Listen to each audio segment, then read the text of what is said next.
డ్రింకులే తాగమని డబ్బిచ్చుంటే ఇవాళ 10 నిమిషాలు మాట్లాడడానికి బహుశా నా కంఠం పనికొచ్చి ఉండేది కాదు. నేను తరించాను అంటే నా తల్లి నాకు పెట్టిన భిక్ష, అమ్మ పెట్టిన మజ్జిగ. ఇవాళ పిల్లల్ని చూడండి, చాలా మంది పిల్లలు నాకు పెరిగొద్దు, నాకు మజ్జిగొద్దు. ఎప్పుడూ ఏం కావాలి? దిక్కుమాలిన బిర్యానీలు.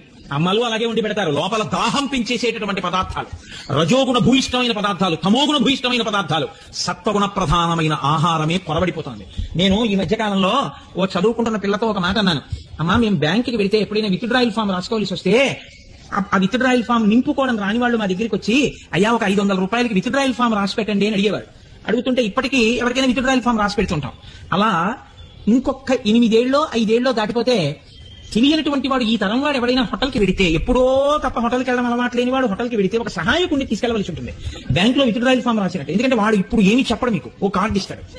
అది మీరు చదివారనుకోండి, అది ఏమిటో గోబీ మట్టారు, ఆలు పట్టారు, ఏదో లేకపోతే రోస్ట్ పన్నీర్. అంటే పన్నీర్ ఏమిటి, పులుసు ఏమిటి, పేర్లు ఏమిటి, ఏమిటో ఒక్కటి అర్థం కాదు. ఇటువాడిని చూస్తే ఏదో తింటుంటాడు, అటువాడిని చూస్తే ఏదో తింటుంటాడు. ఆ పేర్లా మనకి తెలియవు, అడిగితే బాగుండదు, వీడు ఎప్పుడు తినలేదులా ఉంది జీవితంలో అనుకుంటాడు. అందుకని తోడు ఎవరన్నా పిల్లని తీసుకెళ్లి ఆ పిల్ల చెవిలో మంత్రోపదేశం చేసినట్టు తాతగారండి వెన్న రాసిన రొట్టికే ఏమంటారండి దాన్ని నాన్ అంట. నాన్ అంటే లేనిది, నిన్ను లేకుండా చేసేయగలిగినది, కాబట్టి దాని పేరు నాన్. అటువంటిది ఏదో మనం ఆర్డర్ ఇస్తే వాడు అవేవో పట్టుకొచ్చి అక్కడ పెడితే అది ఏం తినాలి, ఎలా తినాలి, అసలు ఆ కూర ఏమిటి, ఆ పులుసు ఏమిటి, అసలు ఆ పేరు ఏమిటి, ఏ పేరు చెప్తే ఏం చేస్తాడో, తెచ్చిన తర్వాత నువ్వేం తింటావో, ఏ ప్రాయశ్చిత్తం చేసుకోవాలో ఏమీ తెలియదు. పూర్వం ఏదో ఇడ్లీ, పెసరట్టు, ఉప్మా, పూరి ఉండేవి. వాడు కూడా పాపం చాలా సున్నిత మనస్కుడే. ఏ ఉన్నాయి అంటే ప్రతి వాడి దగ్గర గోత్రనామాలు చెప్పించుకున్నట్టు పూజలో ప్రతి వాడి దగ్గరికి వెళ్ళి అని ఆయన పాపం ప్రతి టేబుల్ దగ్గరికి వచ్చి ఏదో ఇడ్లీ, వడ, పూరి, సాంబార్ అని చదివాడు. అందులో వాడు పక్కవాడిని అడిగి సంప్రదించి ఏదో పెద్ద యజ్ఞం చేసినట్టు ఇచ్చామంటే వాడు తెస్తే తినేవాడు. ఇప్పుడు వాడు చెప్పడయ్యా, వాడు దక్షిణామూర్తి అట్టబారేస్తాడంతే. అది మీరు చదువుకోవాలి, చదువుకుంటే అర్థం అవ్వద్దు. అది లలితా సహస్ర భాష్యం కన్నా కఠినంగా ఉంటుంది. అది ఎవరికి తెలుస్తుంది? అది రోజు వెళ్ళేవాడిని ఎవరినో వాడిని తీసుకుని వెళ్ళాలి, వాడిని అడగాలయా ఇదేంటి. మీరు కానీ ఒకవేళ అక్కడ పరిశేచనం చేయడం, చెప్పులు ఇప్పడం ఇలాంటివి చేశారనుకోండి, మీరు మళ్ళీ వెర్రెడి కింద చూస్తారు అక్కడ అందరూ. కాబట్టి మీరు కూడా బూట్లు అవి వేసుకుని మీ చేత్తో మీరు తినకూడదు.